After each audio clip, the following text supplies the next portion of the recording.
Over the past couple of days, I have been working on a UGC hat commission for KreekCraft. Yep, that KreekCraft. The man, the myth, the legend.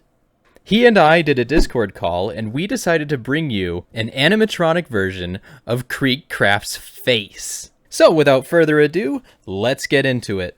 The project started with a rough sketch that Kreek and I had discussed and drew, while we were talking about it. And anyway, this is what it looked like.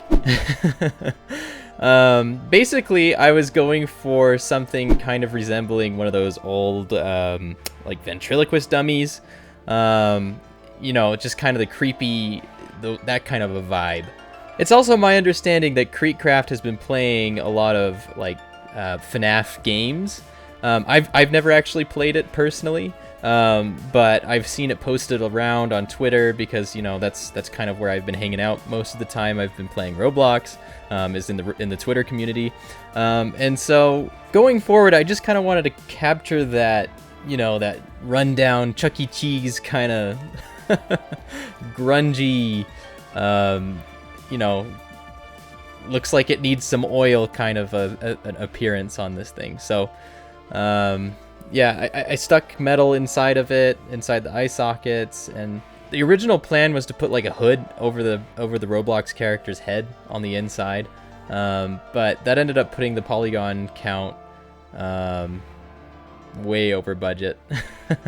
That's one of the things with making Roblox items is you want to be mindful of how many polygons you're using and how big your textures are, and so they want to keep that limited, because when you have like, it's not a problem when there's one or two characters on the screen, but when you've got a lot of Roblox games that have hundreds of players in them at once, like I think the max is 200 players, but still the polygon count kind of adds up, and to keep it mobile friendly, it's best to have a lower poly count and just keep it nice. So yeah, you can see that I'm kind of adjusting the eye sockets, and it kind of has this like, I had this little hat. It was a Mickey Mouse kind of a thing.